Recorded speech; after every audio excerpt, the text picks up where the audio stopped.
Heto ho kasi mga tauhan nitong si Marcos Jr. masyadong nagmamadali. Hindi pa nga kasi yun talaga ang desisyon ng Korte Suprema doon sa mga petition nitong si Senator Bato de la Rosa. Masyado kayong nagmamadali. Kalmahan nyo lang kasi. Ito ho kasing si Senior Associate Justice Marvic Leonen nagsalita na. Naku, yari tayo dyan. Ang tanong lang naman ho kasi dito, nagpa-function ba ang ating mga korte? Yun, pagkatapos yung masagot doon dito sa mga argumento niya dito sa video na to, yun nung kasagutan niya, hindi na ho nakapalag. Yun lang naman gumagana ba ang ating mga korte? Kung gumagana, bakit kailangan nating ibigay yung ating mga kababayan dito sa foreign courts na to? Na ICC. Pero bago po natin pakinggan yung mga punto de vista na yan, itong si Senior Associate Justice Marvic Leonen, isang like at isang subscribe. Masaya na ho tayo dyan sa mga gusto sumali sa ating community. Yung join button nandyan lang ho sa baba. Ito na ho mga kababayan. Ha? Ito na ho, unahin na ho muna natin ang ating talakayan dito sa ilinabas na anunsyo ng Korte Suprema na kung saan Supreme Court spokes no decision yet on ICC jurisdiction. Paano ba yan? Paano ba yan? Dito kay Vida para sa NBI, minobilize nila yung daan-daan libong o libu-libong PNP personnel para magkaroon ng malawakang manhunt para dito kay Senator Bato de la Rosa. Hindi ho ba nakakahiya ito? Pambihira. Pigil pa ho tayo nito mga kababayan, pero pagkaano talagang yayariin natin itong balita na to. Anak ng Petrang Garapata. Pantakin nyo ho mga kababayan, hindi pa ho dinisisyonan. Meron pa bang jurisdiction o wala na? Magkakaalaman ho tayo bukas. Pagka sinabi ng Korte Suprema na meron tayo, wala ho tayo magagawa dyan. Ika nga pagka hindi, yan na lang, yung korte na yan, pagka hindi pa natin, ika nga wala, o hindi natin sinunod yan, ano yan ika nga, daig pa ho natin yung mga dilawan at pinklawan. Pero sa tingin natin, mangingibabaw sa ating Korte Suprema yung pangangalaga sa ating mga kababayan, mga ordinaryong Pilipino. Mga kababayan natin kagaya nitong si Senator Bato de la Rosa na ika nga pinapahirapan ngayong mga panahon na to, pero kung ating titignan, kaya namang kasuhan, kaya namang ikulong, kaya namang parusahan sa ating bansa.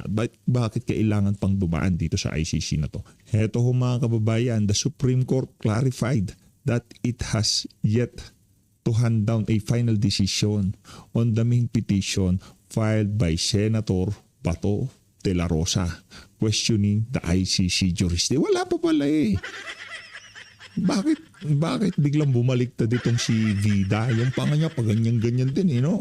Nakita niyo yung mga video nitong si DOJ Secretary Vida. Hindi rin natin malaman kung saan babaling ang panga niya Siguro ka-jamming yan nitong si Marcos Jr. Nagkakantahan sila sa Malacanang. Kumakanta sila ng My Way. Di ba? Nagja-jamming, nagkumakantahan.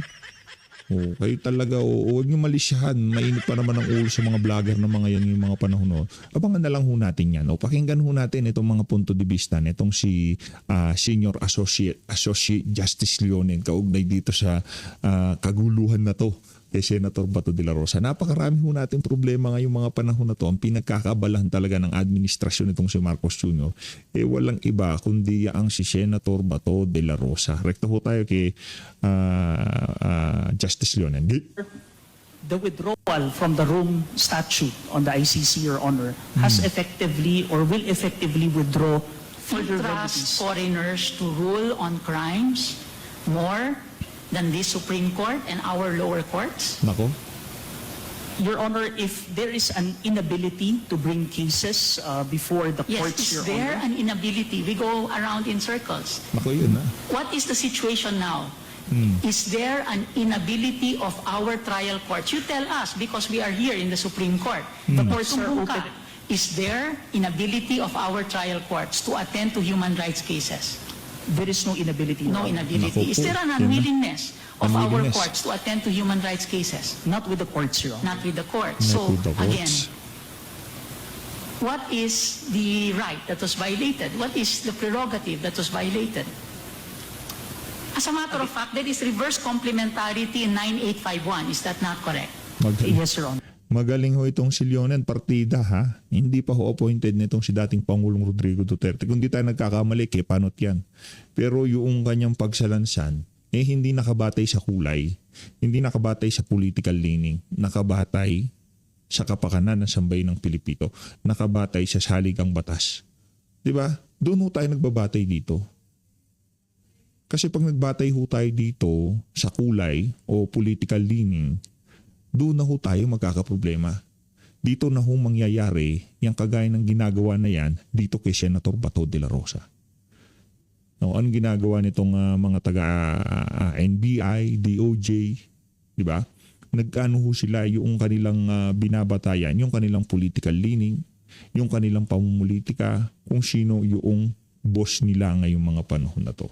At kung sakalin dumating ang punto kay VP Sara at ginawa niya itong mga bagay na to, hindi rin ho natin magugustuhan hanggang walang legal na basihan na kung saan ay nakasalig sa ating saligang batas. Kung mangyayari din ito sa panahon ni VP Sara, tayo din ho malulungkot. Tandaan niyo ho yun mga kababayan, pero kung merong legal na batayan at nakasalig yan sa ating saligang batas, na-exhaust na lahat ng legal remedy sa Pilipinas, na ibigay na lahat ng pwedeng ibigay dito sa Pilipino na to, pero wala talaga kailangan nating ibigay sa mga banyaga, sang-ayon ho tayo doon. Pero ang dami pang pwedeng gawin ni Senator Bato de la Rosa dito. Ang gusto ko nilang mangyari, kidnapin si Senator Bato at ipadala sa The Hague, Netherlands, which is hindi naman ho tama yun mga kababayan. Where is it found?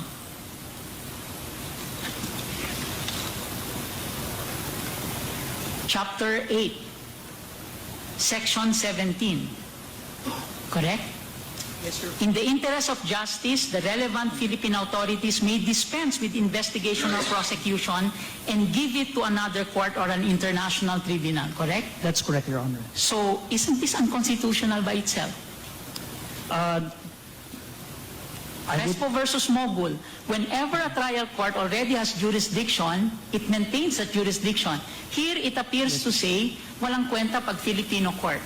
An American serviceman is caught committing a crime. If there is a court in the United States already seized of that, our Philippine courts must give way according to this.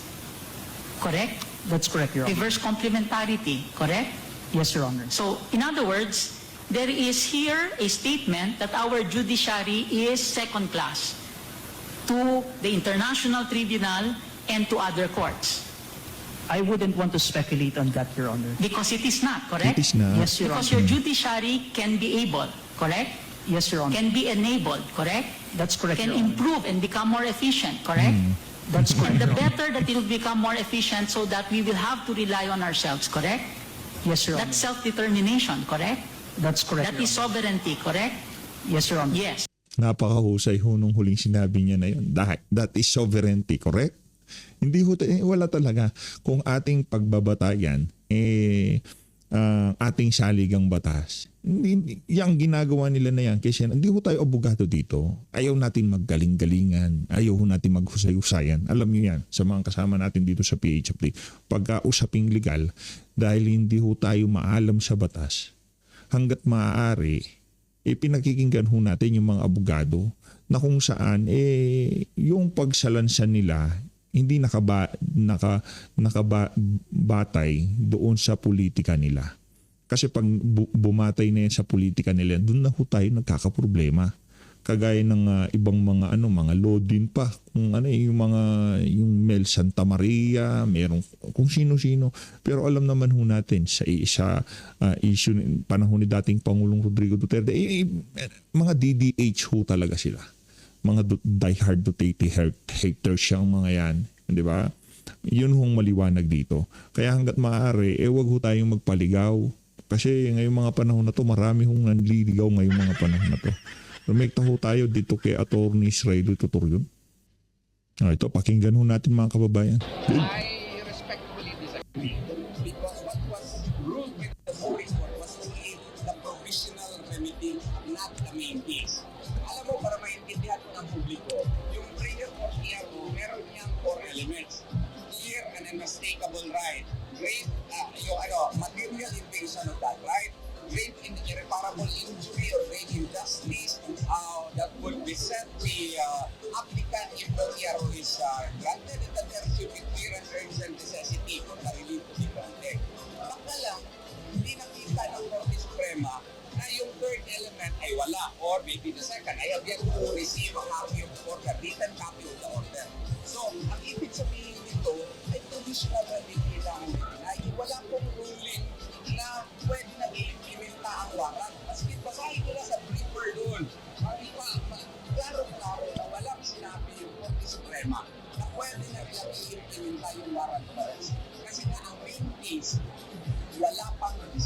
Kaya po sa aking palagay, maling-mali po yan, no? Pinangungunahan nila yung Korte Suprema na wala pang desisyon ng merit of the case. So, anong tawag namin yan? Ang tawag yan, meron kami St. Martin Funerals case, no? Ano yun?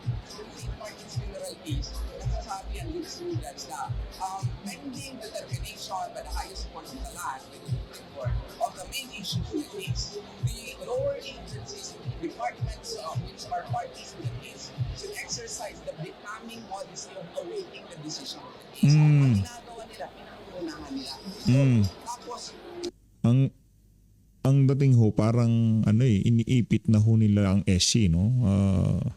Kumbaga yung mga galaw ng executive, yung tipong kung ano man ang magiging ruling, dapat nakabatay na to sa ginagawa namin. Parang ganun ang dating eh. Yun ang dating para sa akin. Iba yung dating para sa inyo. wait yung ibang mga experts nagsasabi na parang go signal na daw ito sa TRO. Hindi po, maling-mali po. For all you know, ang ginamit na rason ng Korte Suprema, I can only speculate kasi nga hindi ko pa natanggap yung desisyon na in writing. For all you know, ang sabi lang ng Korte Suprema, at that time, di ba sabi ng DOJ, hindi namin siya dadakpin, each way to what you call this, enter the Senate. Oh, perhaps the Supreme Court believed that.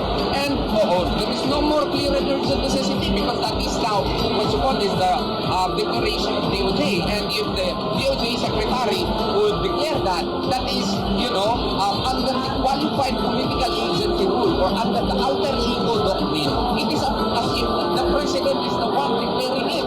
So kumbaga, tapos pakapinan pa niyo, dagdagan mo pa yung declaration noon. Kung wala pa na deny yung TRO, ng DILG secretary na hindi na dadakpin si Senator Bato de la Rosa, perhaps yun ang naging reaksyon ng Korte Suprema. Ay wala palang criminal irreparable injury na mangyari sa kanya. Kasi dalawang sekretary yun na yung nagsasabi na hindi siya dadakpin. So walang clear and urgent necessity. Baka yun ang naging tapos meron pang Senate protective custody. Yung pag-alis niya, pagka nagsabi ng Korte Suprema, I can only speculate na hindi, wala nang clear and urgent necessity kasi wala na sa Senado eh. So, yun ang mga rason ko na maling-mali ko yun. Yung fugitive from justice naman natin may say lahat. The Supreme Court in Valyacar Transit case defined the 6 steps before a person can be declared a fugitive from justice. Number 1 requirement is that there is a Philippine court warrant of arrest or there is a court conviction Philippine court. Yan pa lang wala. Hindi naman fall sa first element pa lang. Kasi nga po, foreign court ito, international court, whether you call it a foreign court, international court, amin pala na, isa lang yan. No? The fact that this is an international court, this is a case of first impression. So therefore, the concept of fugitive from justice does not apply. Well, we will await. We already filed the manifestation, yesterday at around 2 o'clock in the afternoon. Center evacuation. Informing the Supreme Court Welcome to of the Davao Convention and Trade Center evacuation. Familiarizing yourself with emergency exits and procedures can save lives in critical situations. This facility features multiple exit routes from the Grand Ballroom.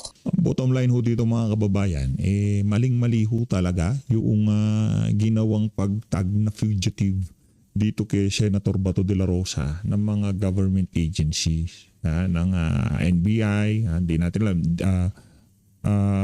PNP din nata, no? Fugitive na talaga yung pagtag dito kay Senator Bato. Gayong hindi ho siya fugitive. Siguro doon sa mga banyaga, mga taga-ICC na kung saan meron silang malaking problema ngayon dahil karamihan ho ng mga tauhan nila wanted na ho ata sila sa Russia. No? Pag nakita sila ni Putin sigurado baka mas mauna pa silang makulong dito kay Senator Bato de la Rosa. Mas raulo kasi itong mga to Pati yung mga personal affairs ng mga bansa ay pinanghihimasuan itong mga si Raul na to. Kala mo naman meron mga mahuhusay talaga. Mas mahusay ho tayo sa mga yan. Pagkano, pilib na Pinoy, magaling Pinoy. Pero pagdating dito sa usapin na to, ICC, pambihira. Nakakalungkot ho, ganito nangyayari sa ating bansa. Bottom line dito, hintayin natin ang desisyon ng Korte Suprema. Hindi pa ho tapos yan. Ngayon, kung nagkalitaw-litaw, sinabi ng ating Korte Suprema, kailangan natin magpasailalim dito sa ICC, kailangan i-implement yung warrant na yan, wala tayong magagawa. Sinabi yan ng ating, yan ang wisdom ng ating pinakamataas. Sila nga yung nag-i-interpret ng saligang batas. Ngayon, kung yan ang pagkaka-interpret nila, may magagawa pa ho ba kaya tayo? Wala na. Wala na. Pero para sa executive, silang gumawa niyan, medyo tayo dyan, allergic tayo dyan. Kasi siyempre nakabatay sa naratibo at political leaning ang gagawin nila. Diyan sa Korte Suprema, maraming matatalino at sana ay ang nakabatay sa saligang batas at interest talaga ng sambayan ng Pilipino ang mangingibabaw sa kung ano man ang desisyon ng Korte Suprema dyan sa ICC jurisdiction na yan. Ito, lipat ho tayo mga kababayan dito kay Senator Jimmy Bondoc. Sa inyo, Attorney Bondoc, salamat po sa oras. Magandang tanghali po, Ma'am Cheryl, at karangalan po. Attorney, unahin ko na po yung reaksyon. Ano po ang reaksyon ng inyong kampo dito nga sa kautusan ng DOJ na arestuhin na ng PNP at NBI si Senator Bato de la Rosa? Maganda po sana na malinaw sa publiko, no, na bagamat ang mga legal stand po ng DOJ is usually taken as a reliable source, no. In this case po, baka po nakakalimutan ng publiko na sila po ang respondent in this case. Yun pong pending case natin sa Supreme Court, sila po yung respondent, sila yung sasagot. So, importante po yun. Dahil ibig sabihin, yung sinasabi nila ngayon na opinion nila, that is not yet controlling. Ang magiging controlling po ay decision po ng Supreme. Lastly, Ma'am Cheryl, ito po yung aming magiging laman po ng aming motion for reconsideration. Nawawala. Narinig ko yung mga nasa background nagwawala ho sila. Parang gusto ko talaga nilang marinig yung panig nitong si Senator Jimmy Bondoc. Attorney Jimmy, sorry po. Ayusin natin yung inyong yung aming linya sa inyo ng komunikasyon at Attorney Jimmy, okay, Yes, one more time. yes. Okay, go ahead. Sabi niyo po, naputol po tayo, Attorney Bondoc, dito po doon sa inyong ifa-file na motion for reconsideration. Dito sa naging desisyon po ba ito ng Korte Suprema doon sa sa TRO po ninyo na hinihingi, na dinenay ng Korte Suprema? Opo, bagamat wala pa kaming natatanggap na kopya ng order kasi sa Monday pa po yan, nag-press briefer na po ang Supreme Court sa nilalaman ng kanilang desisyon. So, pinaghahandaan po namin yung aming motion for reconsideration upang maipakita po sana sa mga kinauukulan na meron na pong bagong dahilan kung bakit sana mapagbigyan po yung request ng aming client na mag-issue ng TRO dahil DOJ na po mismo ang nagsabi that the arrest warrant is enforceable.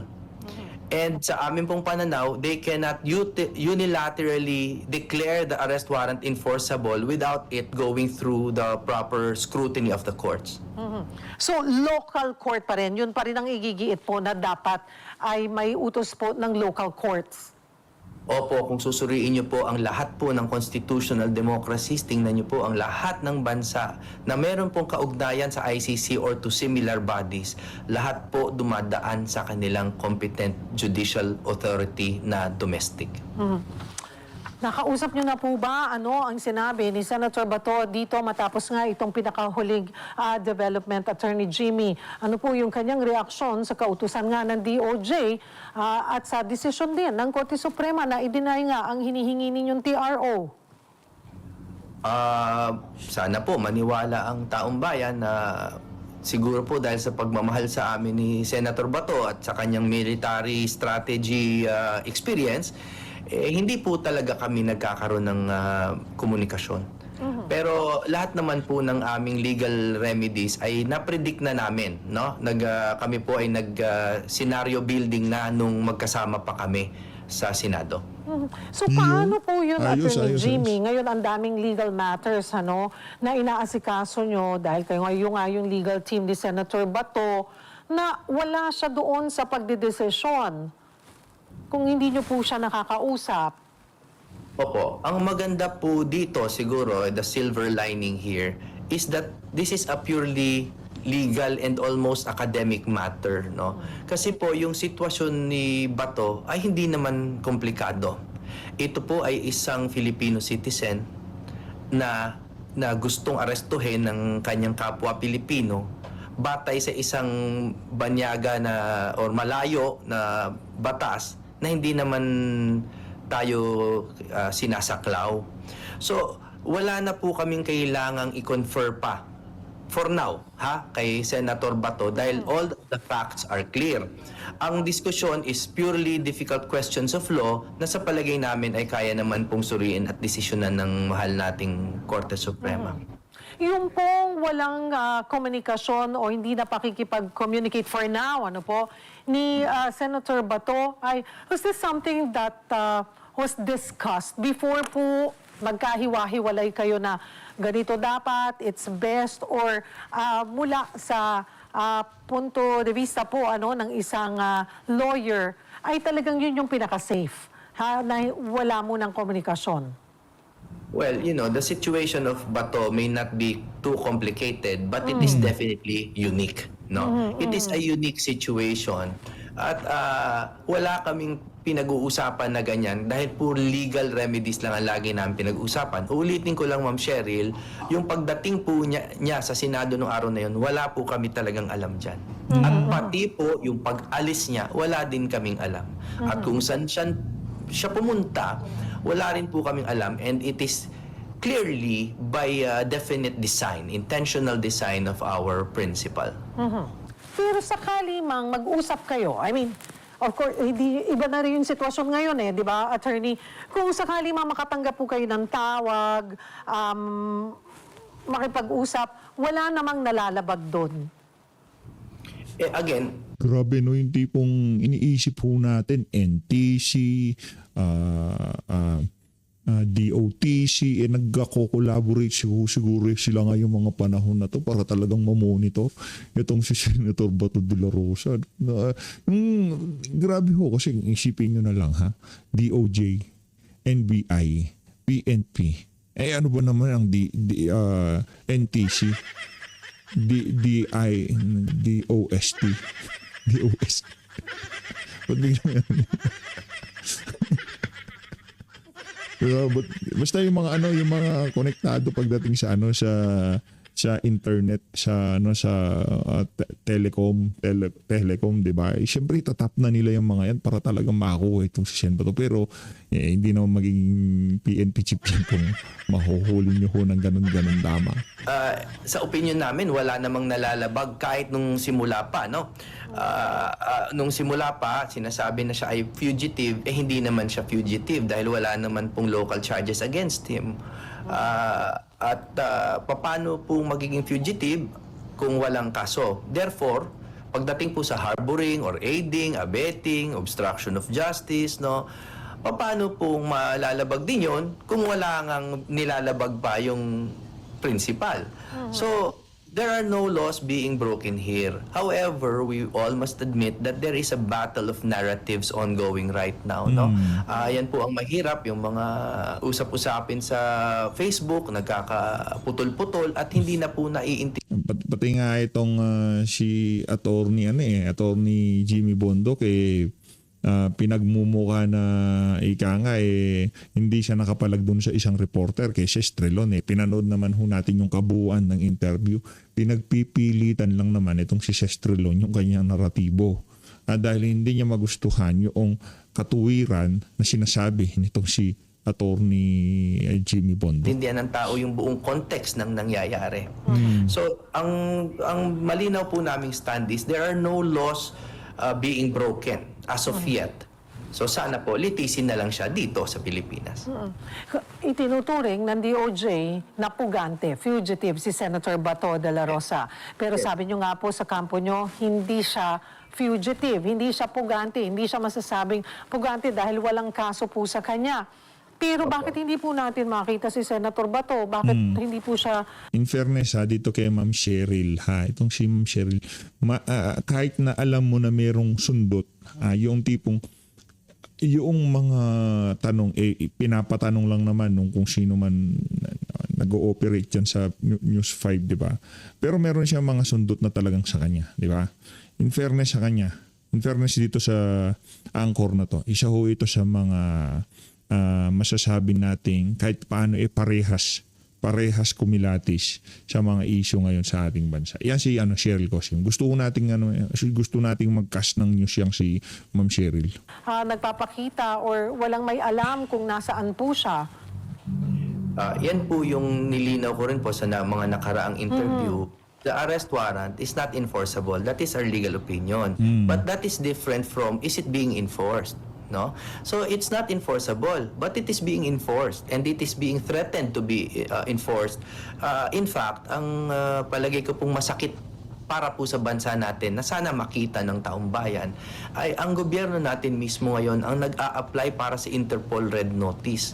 Alam nyo po, mabigat yan, no? Kasi usually po, ang nag-a-apply niyan yung mga ibang bansa na either kalaban natin or sinusubukan kunin ng ating isang citizen, no? Pero in this case, sarili po nating gobyerno ang nag-apply para sa Interpol Red Notice. And ang Interpol Red Notice, iba po sa diffusion niya. Ang Red Notice po, ang General Secretariat po ng Interpol, ino-authorize yan. Pinapadala po yan sa 196 na mga bureau, no? All across the world. So ibig sabihin, kahit saan po pumunta si Senator Bato, they have officially authorized the arrest and capture of Senator Bato anywhere in the world. Na hindi pa na-establish kung ano po bang batas ang naghahari dito sa issue na ito. Attorney Jimmy, ayon kay DILG Secretary John Vic Remulla, aabot sa 225,000 na miyembro po ng PNP ang naka-alerto para nga sa pag-aresto kay Senator Bato de la Rosa. Ano ang reaksyon nyo dito nang marinig nyo yung numerong ito? Well, I will not meddle or comment on a policy issue. He is the alter ego of the President, and if that is the will of the President, if that is the order of the President, then so be it. Kailangan po natin tandaan ng mga ginagawa po ng mga cabinet secretary ay mga gawain po ng Pangulo unless reprobated, no? Kunyari, in the future kapag dinisown po yan ng Pangulo. Pero right now, we consider this as the sentiment and the direct orders of the President. So, that's a policy issue. Palagay nila na yun ganun karami ang kailangan para po tibagin ang bato. Sa amin po, it looks like a very unnecessary use of force, but again, we refrain from commenting on the matter further. Sa legal na aspeto naman, Attorney Bondoc, may mga remedyo pa ba ang inyong kampo para mapigilan o maantala ang pagpapatupad pa ng ICC arrest warrant? Well, again, this is sub judice, so hindi kami makapagkomento masyado. We really do respect the Supreme Court. In fact, minsan nasasaktan na po kami na may mga tao po sa kampo namin na parang pinipigilan na kami magpa-interview. At tama naman sila. Hindi naman kami dapat masyado nang nagsasalita tungkol dito. Pero hindi naman yata bawal sabihin na pag na-receive po namin yung order sa Lunes po as stated by the Supreme Court, magmo-motion for reconsideration kami as we are duty bound to. At ang magiging laman po ng motion ng MR na lang, ay yun po, yung mga bago pong pronouncements ng DOJ among other things. Nilinaw naman po, Attorney Jimmy, ng Supreme Court na ang dininay pa lamang yung hiling ninyong TRO, yung interim relief, at hindi pa yung main issue sa petisyon ninyo tungkol dito sa kooperasyon ng gobyerno sa ICC. Dahil po dito, maasa pa ba kayo na maaari ngang pumabor pa rin ang korte sa inyong mga argumento? Your take on that po? Kami po ni Bato, nung sa maiksing panahon na nagsama kami sa Senado, lagi pong Holy Spirit ang aming dasal, no? Come Holy Spirit. And hindi ko po dapat itago yon sa inyo. Dahil kung meron pong masamang sinasabi tungkol kay Bato, hayaan niyo po na magsabi rin ako ng mabuti ukol kay Bato na talagang kailangan lang i-exhaust namin yung legal remedies but always in prayer. So, bagamat I cannot predict the actuations of the Honorable Court, ang ginagawa namin is ginagawa po namin lahat ng argumento na sana lumipad, pero kailangan po namin sana po ng patnubay ng sa taas. Hanggang saan po kaya yung magagawa ng Korte Suprema kung nagpapatuloy na yung enforcement efforts po ng pamahalaan? Hanggat nandito pa si Bato, malakas po ang mga salita ng Korte Suprema. Kaya nga po kami lumalapit po at dumudulog sa kanila. Kasi hanggat narito si Bato, malakas po ang Korte Suprema. Hanggat nung naririto pa si PRRD, malakas ang Korte Suprema. Ang delikado po nga ay kapag nakuha na ng ibang kapangyarihan, ibang bayan, wala na po. Sinasabi naman po ng DOJ na may sapat na due process sa Pilipinas at sa ICC.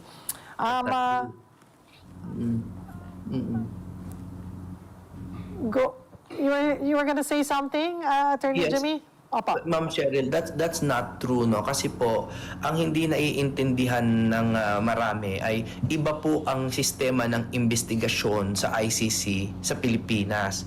Kasi nga po, iba-iba tayo ng legal regimes, no?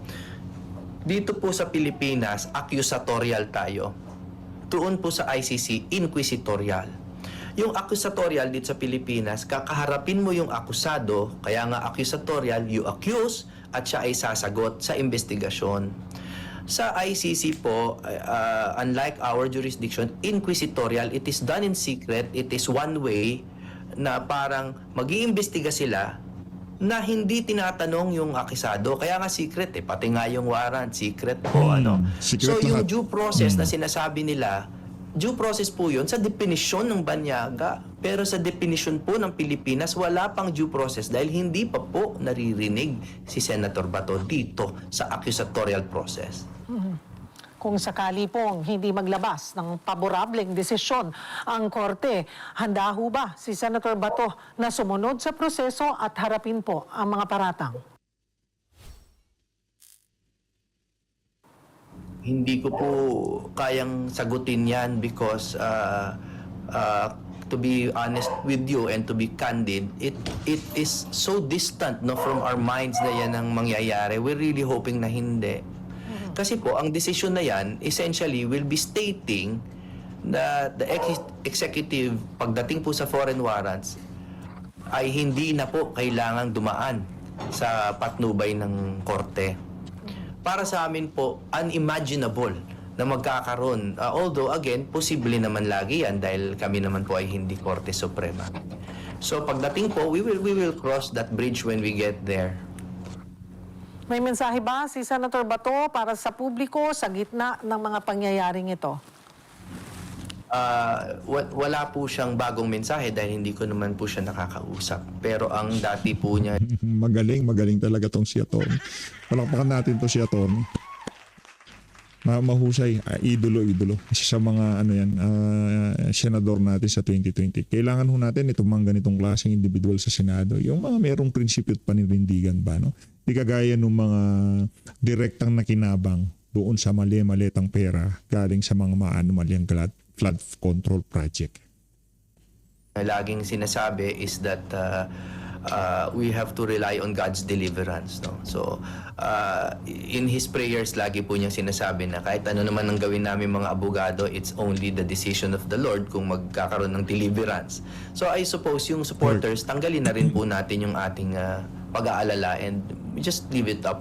Ipagpa sa Diyos na lang ho natin lahat. Wala naman tayong lahat ng na ho natin na gawin natin yung mga parte natin sa ating mga buhay-buhay, mga personal, sa politika, gawin natin yung mga dapat nating gawin.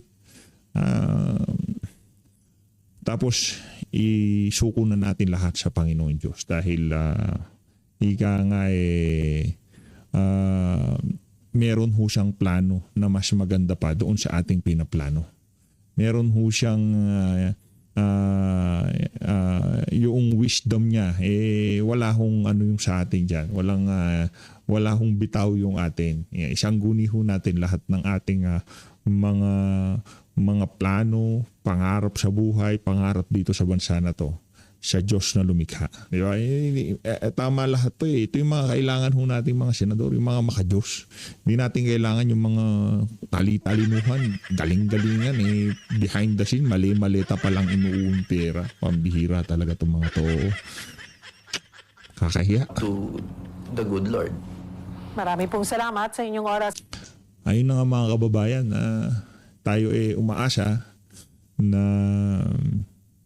sa mga susunod na panahon magiging okay ho lahat ng mga usapin na yan. Kay Senator Bato, impeachment ni VP Sara, hindi mai-impeach si VP. Kung mai-impeach si VP, wala hong pinag-uusapan na charter change. Walang CONAS. Di ba? Walang ganyan. Pero dahil hindi mai-impeach si Sara Duterte, magiging presidente siya sa 2020, pinipilit ho nila na mawalang ilan. Huwag isipin impeachment. Kailangan ho natin pag-usapan dito yung issue ng mga maanomalyang flood control projects. Dahil yan ho talaga mga kababayan, ang pinakamalaki nating problema ngayong mga panahon na to, yung mga flood control na yan. Paano tayo umabot dito sa punto na to na kung saan? Talagang baksak ho lahat eh. Diba? Ekonomiya, kabuhayan ng ating mga kababayan. Kawawa mga Pilipino.